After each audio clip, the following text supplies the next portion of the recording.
पिंपरी चिंचवडच्या मोशीतील इमारत दुर्घटनेत गेल्या 56 तासांपासून युद्धपातळीवर बचाव कार्य सुरू होतं।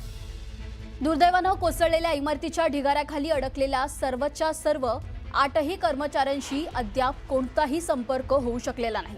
जोपर्यंत शेवटच्या कर्मचाऱ्याचा शोध लागत नाही तोपर्यंत हे बचाव कार्य सुरूच राहील आणि त्यात प्रशासनाला यश येईल असं आश्वासन आणि असा विश्वास आयुक्तांनी व्यक्त केला।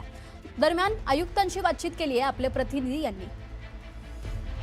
पिंपरी चिंचवड शहरातील मोशी परिसरात घडलेल्या दुर्घटनेमध्ये जे इमारतीच्या मलब्याखाली 8 कर्मचारी अडकलेले आहेत त्यांना वाचवण्यासाठी त्यांचा शोध घेण्यासाठी शोधकार्य सुरू आहे आणि आता या शोधकार्याचा वेग जो आहे तो वाढवण्यात आलेला आहे। स्वतः महानगरपालिकेचे आयुक्त विजय सूर्यवंशी सर स्वतः या सगळ्या घटनेचा आणि इथल्या या सगळ्या परिस्थितीचा स्वतः आढावा घेत आहेत।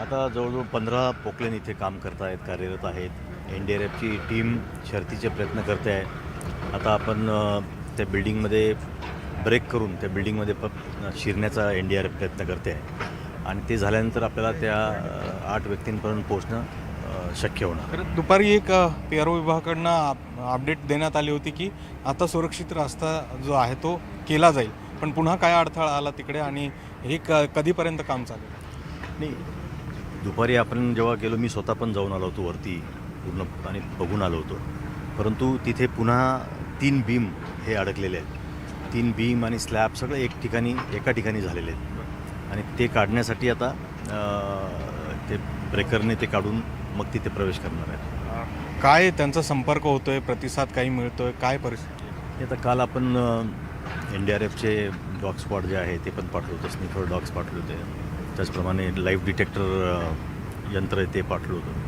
त्यांचा संपर्क आपला होऊ शकला नाही आहे। आता या सगळ्या प्रयत्नांना यश येतं का हे बघणं महत्त्वाचं आहे।